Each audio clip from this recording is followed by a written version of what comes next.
নমস্কাৰ আপোনালোক সকলোকে পুনৰবাৰ স্বাগতম জনাই মজিদ বন্ধুসকল বলগতে চাওকাজি নটা গুৰুত্বপূৰ্ণ খবৰ প্ৰথমটো খবৰ ৰাজ্যৰ হাজাৰ হাজাৰ নিবনুৱা যুৱক যুৱতীলৈ ভাল খবৰ ষ্টেট বেংক অফ ইণ্ডিয়াত এইবাৰ ওলাইছে হাজাৰ হাজাৰ চাকৰি আজিয়েই কৰক আবেদন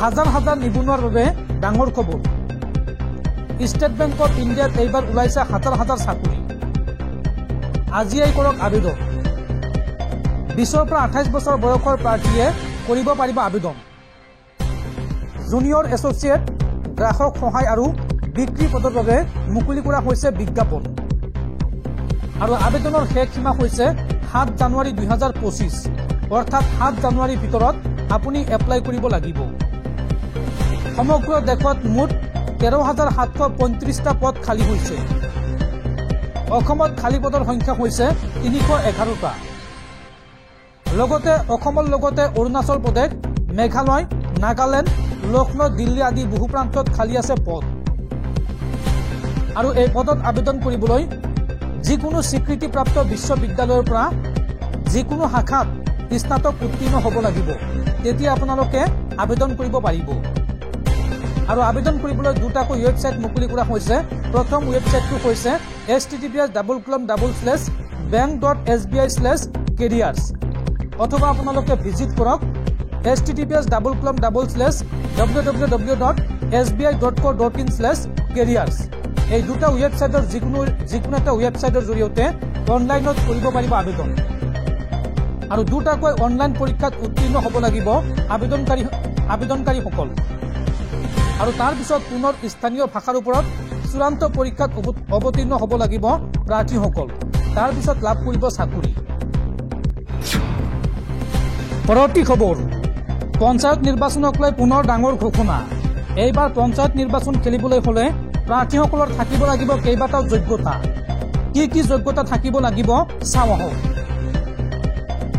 পঞ্চায়ত নিৰ্বাচনৰ বাবে প্ৰাৰ্থীসকলৰ বাবে ডাঙৰ খবৰ নিৰ্বাচনত আবেদন কৰিবলৈ কি যোগ্যতা থাকিব লাগিব এইবাৰ চাওঁ আহক কি নথিৰ প্ৰয়োজন হ'ব সেয়াও জনাম সমবায় আপত্তিবিহীন প্ৰমাণপত্ৰ প্ৰথমটো নথি হৈছে সমবায় আপত্তিবিহীন প্ৰমাণপত্ৰ আৰু কি নথিপত্ৰ লাগিব চাওঁ আহক বেংক আপত্তিবিহীন প্ৰমাণপত্ৰ জাতিগত প্ৰমাণপত্ৰ ভোটাৰ তালিকা খাজনাৰ ৰচিদ শিক্ষাগত অৰ্হতাৰ চাৰ্টিফিকেট আঞ্চলিক পঞ্চায়তৰ এনঅ'চি নতুন বেংক একাউণ্ট গাঁওবুঢ়াৰ প্ৰমাণপত্ৰ আৰু কেইবাটাও চৰ্ত সাপেক্ষেহে দাখিল কৰিব পাৰিব আবেদন কি চৰ্ত সাপেক্ষে আপোনালোকে পঞ্চায়ত নিৰ্বাচন খেলিব পাৰিব চাওঁ আহক শপতনামাত জমা দিব লাগিব শিক্ষাগত অৰ্হতাৰ প্ৰমাণপত্ৰ প্ৰাৰ্থীগৰাকী একাধিক গাঁও পঞ্চায়তৰ ভোটাৰ হ'ব নোৱাৰিব একাধিক জিলা পৰিষদতো ভোটাধিকাৰ প্ৰয়োগ কৰিব নোৱাৰিব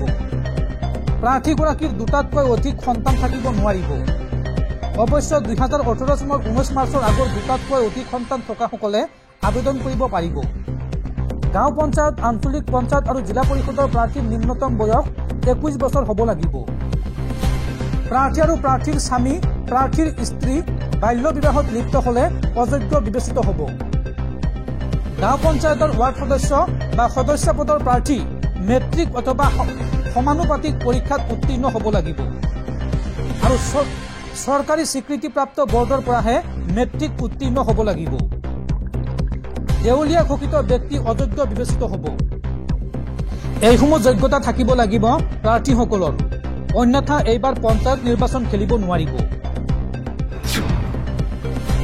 পৰৱৰ্তী খবৰ ৰাজ্যৰ লাখ লাখ সংখ্যালঘু লোকলৈ ভাল খবৰ চৰকাৰে সংখ্যালঘু লোকক দিব ই-ৰিক্সা চিলাই মেচিন আৰু প্ৰেছাৰ কুকাৰ এই সন্দৰ্ভত শীঘ্ৰেই প্ৰকাশ পাব বিজ্ঞাপন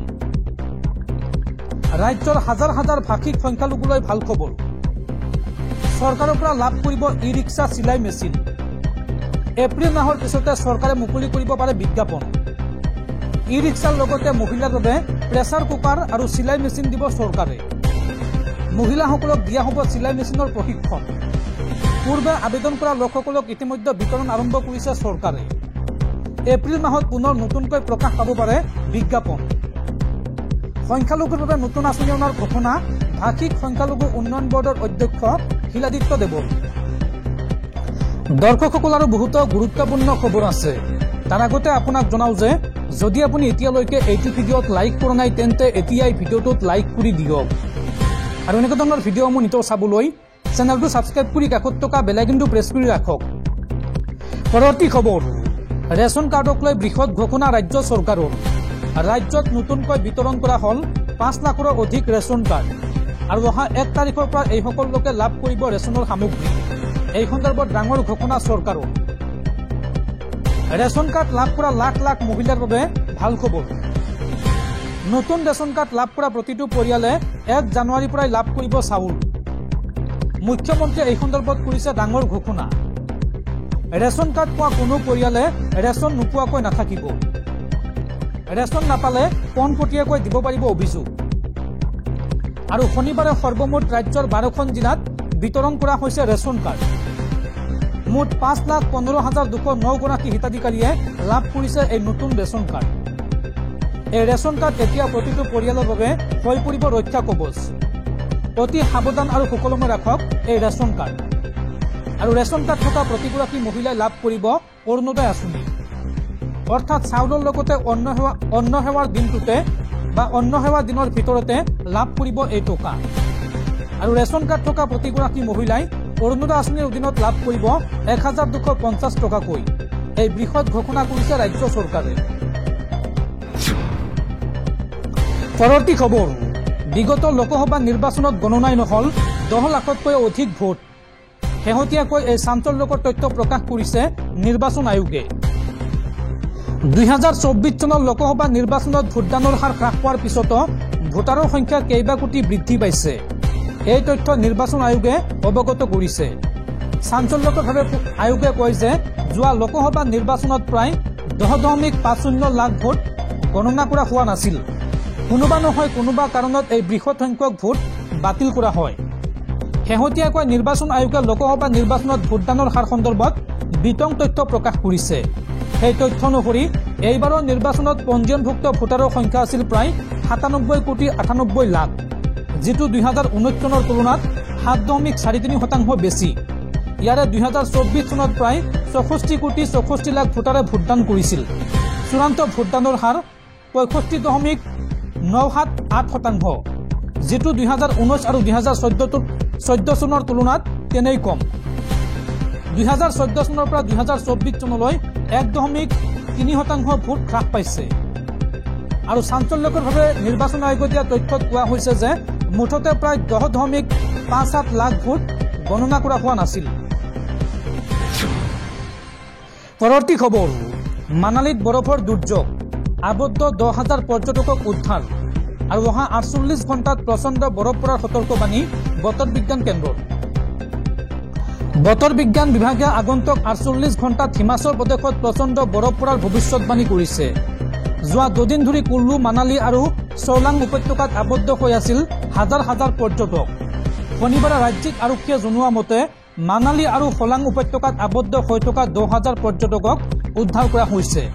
সেই অঞ্চলত আবদ্ধ হৈ আছিল 2,000 গাড়ী। লগতে নিৰাপদে যান বাহন চলাচল কৰাৰ ব্যৱস্থা কৰা হৈছে। কিন্তু চালকৰ অভাৱত আবদ্ধ হৈ আছে 100খন বাহন। মানালীৰ উপ আৰক্ষী অধীক্ষকে জনোৱা মতে বৰফ পৰাৰ বাবে পথটো পিছল হৈ পৰিছে, ফলত বহু যান বাহন চলাচল কৰিব পৰা নাই। বতৰ উন্নতি আৰু বৰফৰ পৰিমাণ হ্ৰাস পালেই যান বাহন স্থানান্তৰ কৰাৰ ব্যৱস্থা কৰা হ'ব। এতিয়াৰ বাবে পৰ্যটকক চোলাং উপত্যকালৈ যাবলৈ দিয়া হোৱা নাই। অৱশ্যে নেহৰু কুণ্ডলৈ যান বাহন ওপৰলৈ যাবলৈ দিয়া হৈছে। উল্লেখযোগ্য যে তুষাৰপাতৰ বাবে বিগত এসপ্তাহ ধৰি যাতায়াতৰ বাবে বন্ধ হৈ আছে অটল সুৰংগ। 15 কিলোমিটাৰ দৈৰ্ঘ্যৰ এই পথটোত শ গাড়ীয়ে শাৰী পাতিছিল। কিন্তু এই প্ৰতিকূল বতৰৰ মাজতো মানালীত পৰ্যটকৰ যাতায়াত হ্ৰাস পোৱা নাই। বহু হোটেল মালিকে দাবী কৰে যে বৃদ্ধি পাইছে পৰ্যটকৰ সংখ্যা। পশ্চিম দিশৰ ধুমুহাৰ সৃষ্টি হৈছে বুলি বতৰ বিজ্ঞান কেন্দ্ৰই জানিবলৈ দিয়ে, যাৰ বাবে অহা 48 ঘণ্টাত মানালীকে ধৰি হিমাচলৰ পাহাৰীয়া অঞ্চলত অধিক বৰফ পৰাৰ সম্ভাৱনা আছে। পৰৱৰ্তী খবৰ, ৰাজ্য কঁপাই যোৱা গুৱাহাটীৰ হত্যাকাণ্ডক লৈ ডাঙৰ খবৰ। জিএমচিএইচত পুনৰ নিজকে হেক কৰি দিয়াৰ চেষ্টা মৌচুমী গগৈৰ হত্যাৰ অভিযুক্ত ভূপেন দাসৰ। আইচিইউত থকা ভূপেনে খুলি পেলাইছে চেলাইন, আক্ৰমণ কৰিছে নাৰ্ছক। যাৰ পৰিপ্ৰেক্ষিতত এতিয়া ভূপেন দাসৰ কাষত বৃদ্ধি কৰিছে আৰক্ষীৰ সংখ্যা আৰু বৰ্তমান পেইং কেবিনলৈ স্থানান্তৰ কৰিব ভূপেনক। পৰৱৰ্তী খবৰ, ভাৰতত 16 বছৰৰ তলৰ ল'ৰা ছোৱালীৰ ক্ষেত্ৰত মোবাইল ফোন নিষিদ্ধ কৰিব লাগে। অষ্ট্ৰেলিয়াৰ সংসদত ইতিমধ্যে এই সিদ্ধান্ত গ্ৰহণ কৰিছে আৰু এইবাৰ ভাৰততো এই সিদ্ধান্ত ল'ব লাগে। এই দাবী দিছপুৰ সমষ্টিৰ বিধায়ক অতুল বৰাৰ। পৰৱৰ্তী খবৰ, চুবুৰীয়া ৰাষ্ট্ৰ বাংলাদেশত এইবাৰ নিযুক্তিৰ ওপৰত নিষেধাজ্ঞা। আৰক্ষী পদত নিযুক্তি নহয় কোনো সংখ্যালঘুৰ। শেহতীয়াকৈ এই সিদ্ধান্ত গ্ৰহণ কৰা হৈছে। বাংলাদেশত অব্যাহত আছে সংখ্যালঘুৰ ওপৰত আক্ৰমণ। প্ৰথমতে ধৰ্মীয় স্থান আৰু ইয়াৰ পিছত প্ৰতিষ্ঠানসমূহত আক্ৰমণ চলোৱা হৈছিল। ইয়াৰ পিছত সকলো সংখ্যালঘুক টাৰ্গেট কৰি লোৱা হৈছে। শ্বেখ হাছিনা চৰকাৰৰ পতনৰ পিছৰে পৰা বহু সংখ্যালঘুৱে প্ৰাণ হেৰুৱাইছে বাংলাদেশত। প্ৰধানমন্ত্ৰী মহম্মদ ইউনুছ চৰকাৰে বাংলাদেশৰ সংখ্যালঘুক মুক্ত কৰাৰ দিশত যথেষ্ট কাম কৰি আছে। এতিয়া গৃহ মন্ত্ৰালয় আৰু লোকসেৱা আয়োগে এক নিৰ্দেশ জাৰি কৰিছে। সেই অনুসৰি কোনো সংখ্যালঘুকে কনিষ্টবলৰ পৰা আৰক্ষীলৈকে কোনো ধৰণৰ উচ্চ পদত নিযুক্তি দিয়া নহ'ব। এই নিৰ্দেশৰ বাবে 1500ৰো অধিক বাংলাদেশী সংখ্যালঘু প্ৰাৰ্থীৰ আবেদন নাকচ কৰা হৈছে। উল্লেখযোগ্য যে শ্বেখ হাছিনা ক্ষমতাৰ পৰা বাহিৰ হোৱাৰ পিছৰে পৰা বাংলাদেশত সংখ্যালঘুৰ বিৰুদ্ধে অহৰহ অত্যাচাৰ অব্যাহত আছে। প্ৰথম অৱস্থাত সহকাৰী আৰক্ষী অধীক্ষক আৰু DIG পদৰ 100ৰো অধিক হিন্দু আৰক্ষী বিষয়াক চাকৰিৰ পৰা বৰ্খাস্ত কৰা হৈছে। তেওঁলোকৰ ঠাইত উগ্ৰপন্থী বিশেষকৈ জামাতি ইছলামীৰ সদস্যক নিযুক্তি দিয়াৰ সিদ্ধান্ত লোৱা হৈছে। ইয়াৰ লগতে প্ৰায় 79,000 আৰক্ষীৰ নিযুক্তি বাতিল কৰা হৈছে। বিগত বৰ্ষৰ অক্টোবৰৰ পৰা এই পদসমূহৰ বাবে নিযুক্তি প্ৰক্ৰিয়া আৰম্ভ হৈছে। এতিয়া অহা জানুৱাৰীৰ পৰা আৰম্ভ হ'ব পৰৱৰ্তী নিযুক্তি প্ৰক্ৰিয়া। আৰু এই সন্দৰ্ভত বাংলাদেশ আৰক্ষীৰ IGP বাহাৰুল আলমক কোনো বাংলাদেশী সংখ্যালঘুক কনিষ্টবল বা সহকাৰী উপপৰিদৰ্শকৰ পদত নিযুক্তি নিদিবলৈ নিৰ্দেশ দিয়া হৈছে। তেওঁলোকক নিৰ্দেশ দিয়া হৈছে যে কোনো সংখ্যালঘু যোগ্য হ'লেও নিযুক্তি দিব নোৱাৰিব। ইয়াৰ লগতে বাংলাদেশ অসামৰিক সেৱাৰ পৰীক্ষাটো যাতে কোনো সংখ্যালঘু উত্তীৰ্ণ হ'ব নোৱাৰে সেয়াও নিশ্চিত কৰিব লাগে।